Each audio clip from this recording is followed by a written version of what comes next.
Ce pouvoir ne vient pas de toi. Ta gueule!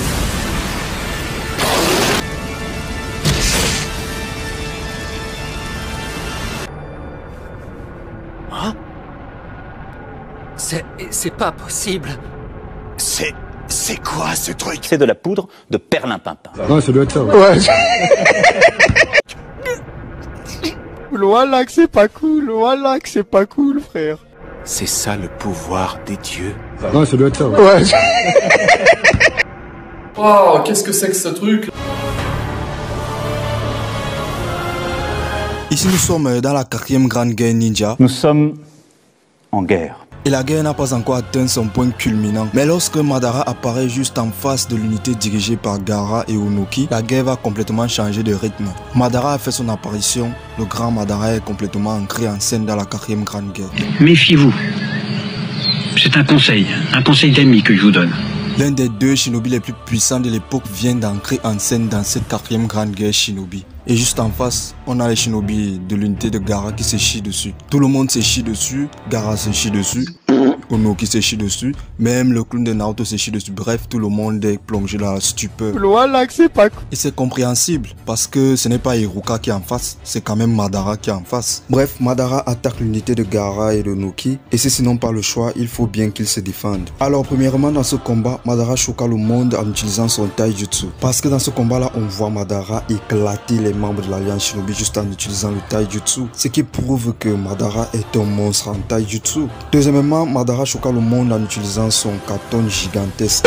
Son katon est tellement monstrueux qu'il a fallu plus d'une dizaine de shinobi pour annuler son katon avec du suiton. Troisièmement, Madara choqua le monde avec une technique de malade franchement. En effet, Madara va faire apparaître une énorme météorite dans le ciel pour ensuite le faire s'écraser sur ses adversaires en face. À cet instant-là, personne n'en croyait ses yeux, c'était carrément effrayant. Mais bon, Onoki, aidé par Gaara, vont pouvoir stopper la météorite. Sauf que Madara a plus d'un tour dans son sac et il va faire apparaître une seconde météorite. Quoi? Et puis soudain ça arrive. Oh! Eh ben voyons. Et malheureusement, celle-ci fut inarrêtable. Et la plupart des shinobi de l'unité de Gaara et de Onoki furent décimés. De ce fait, Madara choqua le monde.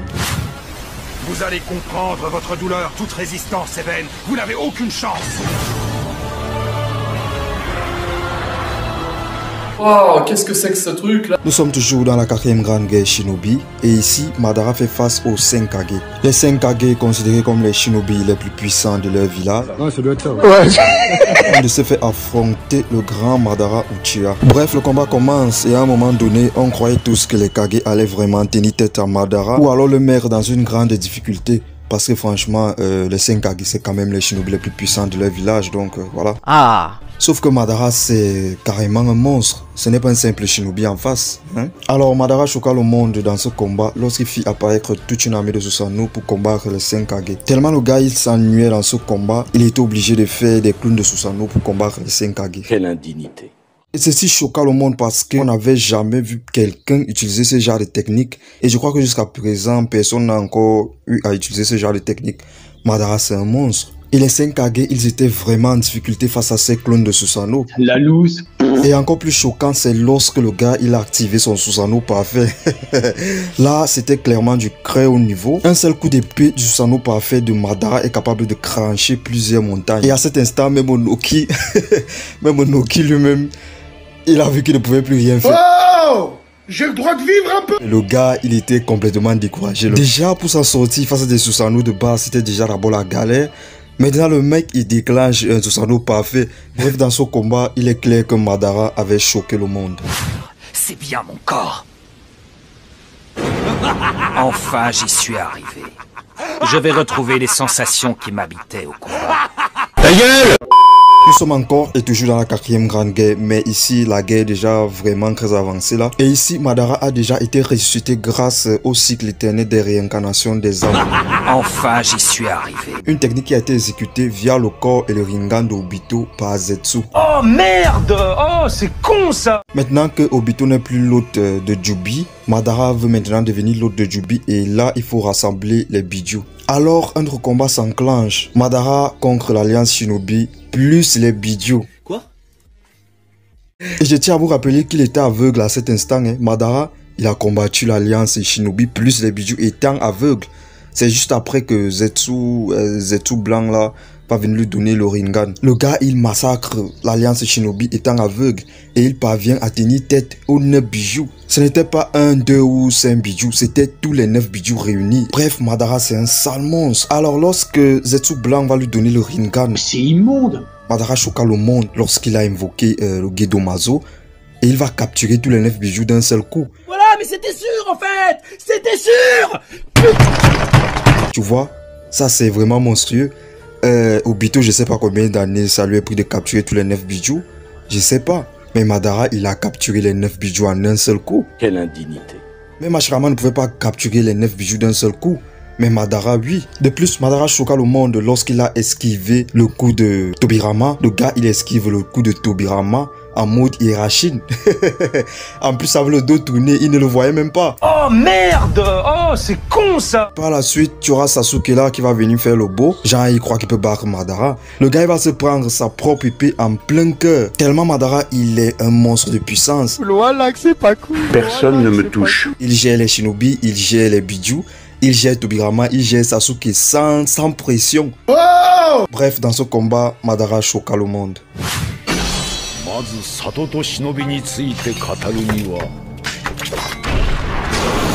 Ici, on est dans un combat qui va marquer toute l'histoire du monde de Shinobi. Madara contre Hashirama, deux amis jadis qui sont maintenant devenus des ennemis. Deux Shinobi considérés comme des dieux dans le monde des Shinobi vont se faire un combat qui va rester dans l'histoire. D'un côté, on a Madara, qui est un shinobi carrément surpuissant, aveuglé par la haine et la vengeance, et est le premier Uchiwa à éveiller le Mangekyo Sharingan éternel. Hashirama, quant à lui, est également un shinobi doté d'une puissance extrême. Dans cette époque-là, c'est lui qui est considéré comme le shinobi le plus puissant. Et grâce à son Mokuton, il est carrément imbattable. Bref, les deux shinobi se lancent dans un combat très acharné et qui va durer pendant très longtemps.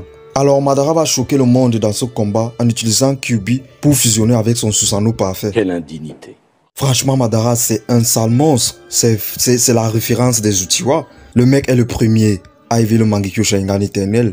Le premier à utiliser un Susanoo parfait. C'est le premier à manipuler Kyuubi. C'est le premier à faire des clones de Susanoo. Mais oui, c'est clair. De plus, c'est le premier Uchiwa à éveiller le Rinnegan. Ça, il ne faut pas l'oublier. Donc les gars, arrêtez de sous-estimer Madara. Madara, c'est...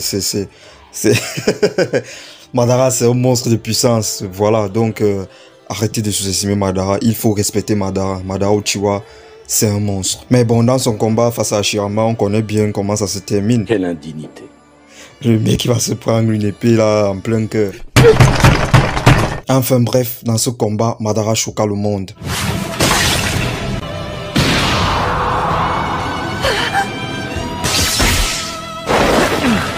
Ici, on est revenu dans la 4e grande guerre ninja. Et là, Madara a enfin atteint son objectif. Devenir l'hôte de Jubi, de se faire être l'être le plus puissant qui existe dans le monde de Shinobi. Et lorsque Madara a rassemblé les deux Rinnegan, franchement, il était injouable, il était imbattable. Le gars était littéralement devenu l'être le plus puissant que le monde de Shinobi n'ait jamais connu. Personnellement, moi, je trouve que cette version de Madara là est plus puissante que Kaguya. Franchement, je trouve que Jubidara est plus puissant que Kaguya. Mais bon, voilà, c'est le manga. Ah. Ici, Madara choqua le monde tout simplement avec son immense puissance. Et les shinobi comme Naruto et Sasuke qui avaient reçu 50-50% des pouvoirs de Hagoromo Otsutsuki, ça ne fonctionnait pas. Le gars, il était toujours au-dessus tellement le gars, il était puissant que personne n'arrivait à trouver une solution pour le battre. Ensuite, Madara active les arcanes du nerf infini, le plus puissant genjutsu qui existe dans le monde des shinobi. Franchement, on n'avait jamais vu ce genre de genjutsu là. Et même les animaux sont plongés dans ce genjutsu là.